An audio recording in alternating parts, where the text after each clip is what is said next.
Can we know God is real just by testimony? While I know some people get comfort from believing in a higher power, and it may seem like a dick move to look at videos like the one coming up because there's genuine emotion, it's also important to remember that the ability to believe in one thing without actual proof could also lead you to accepting something far worse without evidence. But there are also some important messages to do with reaching out for help that I wanted to address.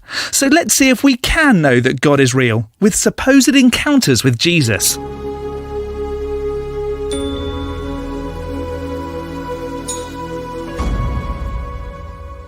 Hello, I'm the Skeptic. I watch videos on YouTube that make extraordinary claims, whether that's flat earth or strange conspiracies, but mostly the claim that a God is real, and then explain why I can't accept their position. Before we get into today's video, please do subscribe, hit that bell notification to be alerted for my next video, and drop a like. That would be brilliant. In this God Squad video, Jackie Mendoza, a YouTuber with nearly 10,000 subscribers, makes a part 2 video about her husband's encounter with Jesus. Whilst it is true that people can genuinely believe that their beliefs are true, when someone says that they know God is real because of X, is it good enough to accept as evidence for God, just because there's an emotional attachment to the claims? Let's see the video first. I just told him, if you're real, then I need to feel you.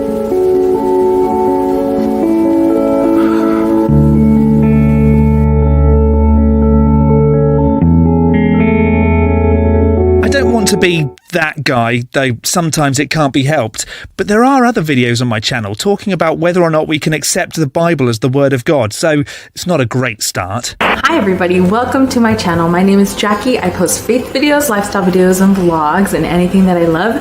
And I'm really excited for today's video because it's actually been the most requested video on my channel, which is more encounters with God. I posted part 1. It's a little crazy, but people loved it. So yeah, people just are curious and they were like super excited about that video. So I'll be linking that down below if you haven't watched it. But today I decided to bring my husband because he's definitely had some crazy encounters with God, and we're gonna be sharing some crazy encounters that you guys might think were crazy, but I don't think anyone would think they're crazy, especially when many religious folk have been taught to believe what they believe. It's been so ingrained that they genuinely feel that this is the truth.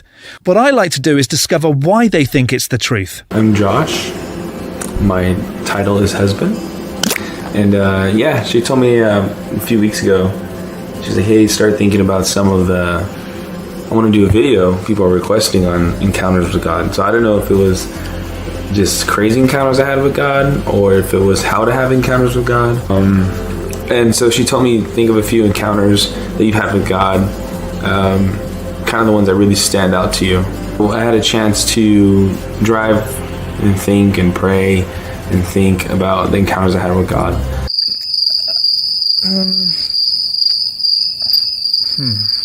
And the one that really stood out, and I feel like it's the one that needs to be shared, was my first encounter with God. You'd hope that the first encounter would be the most compelling. Fingers crossed that this one is undeniable proof. When I finally came to the end of the ruckus that I was causing, definitely had encounters as kids. When I was a kid, I mean, just weird stuff, like just weird little stories where God was just showing a kid that he was with them. And I have plenty of those. I mean, I had something so specific one time when I was a kid. Preamble, okay. Can't we just get to the story? That album was like, God, I really, really want to wear this certain number for football. Remember I told you the story? And I, for some reason that year, I don't know why, I wanted to wear either number 13 or number 36. Don't know why. That's what I wanted. And I remember we were at church. It was on a Saturday. We were at church on a Saturday. I don't know if it was an event. I don't remember if we were doing something for the community. But either way, I was going to be late to go pick up my jersey to get my number. And I remember just being really upset, but then also being like, God, I really want 13 and 36. I was a kid, maybe like 10. And we drive to the park, and I'm like in the back of the line. Like actually, it's like the full team in the back of the line. And I'm just like, oh my God, I was so impatient. I'm over here getting mad at my dad. Because I was at the church and we weren't at the park early enough, and how come the other kids don't have to go to church and I have to? So then the line's getting shorter and shorter and shorter.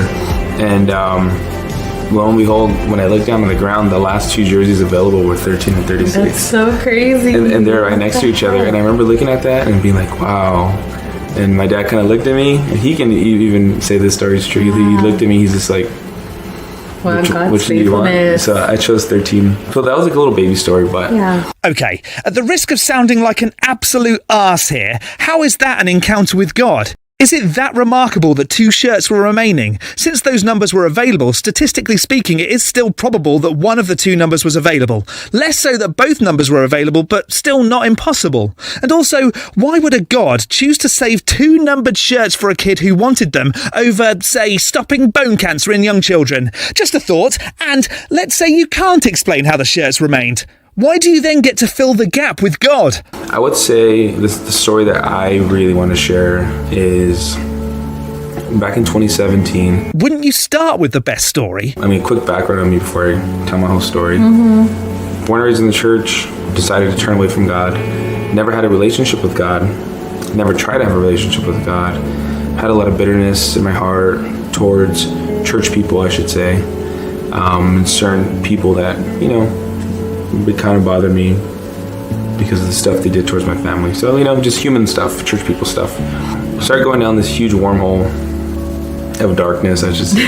Oh, shoot. It's interesting to me that church culture in America has many stories like this, where people at the church did bad to another. I've heard so many accounts of this. Whether or not they're true is another matter. We might just skip the next section as it's talking about all the drinking and drug taking, but if you want to see the full video, the link is in the description. Now that I think about it, I knew what I wanted was God at the end of it all, but I just didn't want to admit it. I didn't want to admit that. Right. I didn't want to admit that He was the one that I needed.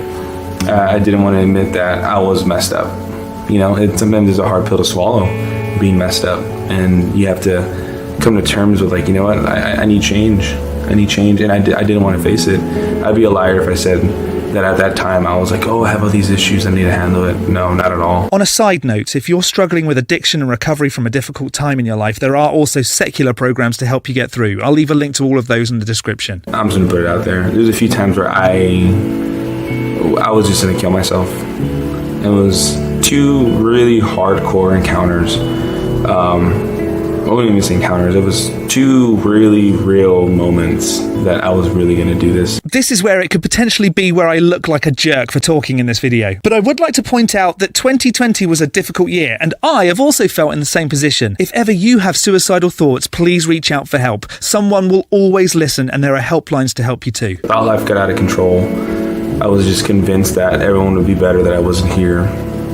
I lost a total.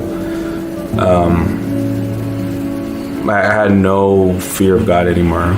I didn't care. I was just so out of it. Hearing I had no fear of God really made me feel sick. The only reason you didn't do some things is because you had a fear. Should fear of God be the reason we don't do things?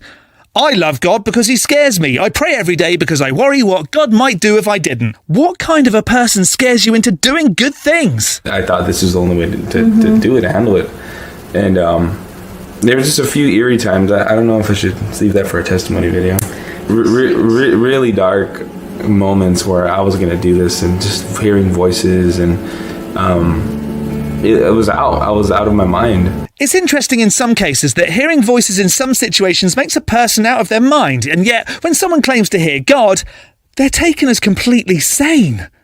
Something else to think about. The Josh that I once was, he wasn't there anymore at all. I was a completely different person. But it all came down to September 11th, 2017. And that was the day. That was the day where I'd got the closest to killing myself. And it was a night of crazy drinking and crazy drugs. And I came home, I don't even know how. And I just flipped. The rage rage went crazy and destroyed the house. Well, drugs can do that to a person. We'll skip the next part on, as apparently the next part was a bit too deep for YouTube. And that's when the encounter happened.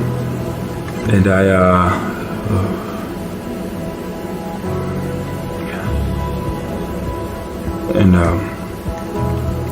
my childhood started flashing before my eyes.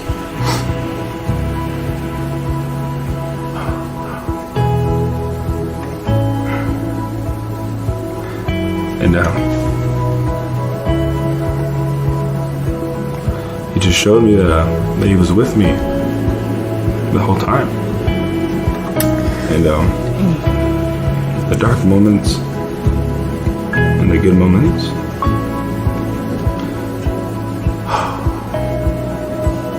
I just told him, if you're real, then I need to feel you. Okay, whilst I can accept that the emotion here is real, as people do feel overwhelmed in certain situations, can we really accept this as proof of God being real? How can we demonstrate that it was God giving him the feeling? And I saw gray for a long time.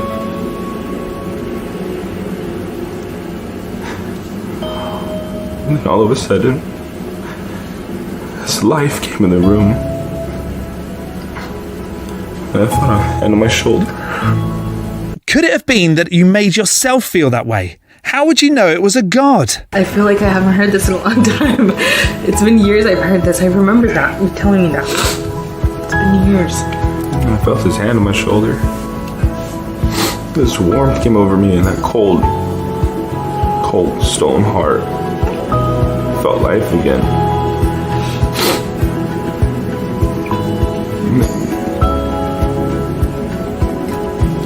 And I just felt everything who he was. It's tough seeing emotion like this, but how do you know the feeling was God? Could someone feel it was something else, other than a God? How could we tell who was right? That he was real. Crazy. I just told him thank you for showing himself to me. So it seems as though a God didn't technically show itself, but that you had a feeling. Can we accept a feeling as evidence it was a God? I just told him, I'm so hurt.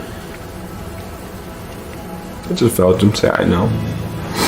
Felt him say, but didn't hear him say. I know, but I was there.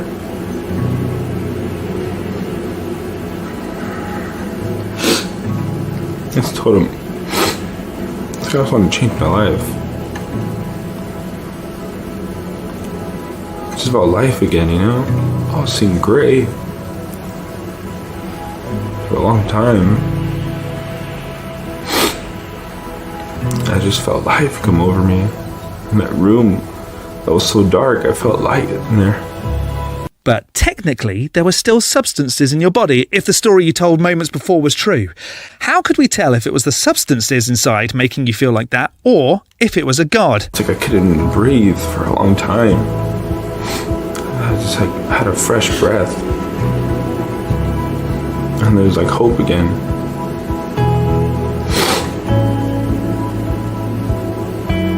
And from that moment, that was the one. That was the one that did it. I hate to say it because you can see that he's full of emotion, but if that was the one thing that did it, where was the evidence that it was a God? I feel like he's not giving himself enough credit for realising something and course correcting himself. That was the one that did it, and I mean, after that, it was like the best few months of my life that I've had in a very long time. And if it was a God, why wouldn't it make you have the best rest of your life? Why does it only give you a few months of happiness? We were both so broken. Yeah, this is more of his story, but we were both so broken that it was only a God. It could have only been done by God. And how do you know that? Why couldn't it have been life-fixing elves, course-correcting pixies, or, you know what, your husband making positive changes in his own life and he's actually stronger than he first imagined? If you want an encounter with God, you just got to get to the end of yourself. What does that mean? And it's something that you carry every day. You know, so it's a brokenness. It's a brokenness.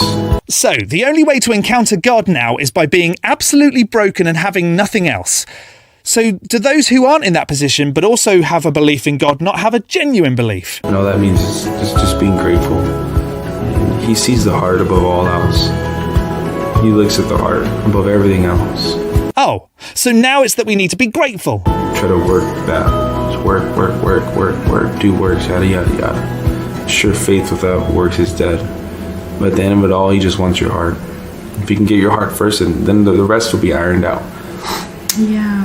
The rest will be ironed out, but it all starts with him having your heart. You know, with him having your heart, and and truly giving your life to him and committing yourself to him. Okay, let me just go back over these to check. You need to be broken and have nothing, be grateful, and let God have your heart. How would any of that demonstrate a God is real? And choosing him. And it wasn't overnight. It was not overnight. It was not. I'm still not perfect. I never will be. Never will be. But man, I thank God that he has changed me from who I was that day. Completely changed me. Completely. And it's been 4 years now. Mm-hmm. So it's been a while. Yeah. But we're a lot better off than what we were then. Oh man. Did we make it? As far as I made it, and no. Did we do it on our own? No. We relied on his strength. We allowed people to help us. And there we go. We allowed people to help us. It's such a shame that folks give credit to something they can't prove is there, rather than the actual people that helped make a difference in their life. We started listening to his Bible, listening to his word. I don't want to say it, but I'm going to. How do you know that the Bible is the word of God without using the Bible to prove that it is? I've made many TikTok videos about this. Putting it to practice and just not being selfish. Started thinking about others. It's crazy. That's what it is. And there is a selfish form of Christianity. And being religious is one of them. Mm-hmm. Yeah. But also just keeping everything to yourself. Yeah. That's not it. That's why I have no problems making videos like this. I have no problems being blunt and sharing my story. There's nothing to be embarrassed about my story. Nothing. Mm-hmm. Nothing. While I agree it's good to talk about struggles and ask for help, it could be taken as a little embarrassing to believe in something without any proof. I'm a jerk. If you want that life change that we've both experienced and those encounters with God, we just want to encourage you to reach out to Jesus today. Do you have his email or his phone number? If you're watching this video and you say, I truly want that Jesus that they're talking about, I just want to give you the opportunity to just open your heart to him and say, Jesus, I need you. It's so simple. It's that simple? Okay, let me try. Jesus, I need you! Well, that's as good a place as any to step away and have a think. Do you believe that anecdotes can prove God's existence? How would you have answered some of these statements? Let me know in the section below. And if you see any other videos on your journey, let me know and I'll have a look at them too. As for not accepting anecdotes as proof of how we can know a God, let's skeptic this video off the list. Don't forget to hit the like button and subscribe if you haven't already. From me, the skeptic, stay safe, keep thinking logically and ask questions. Skepticism is the first step towards truth. See you next Saturday.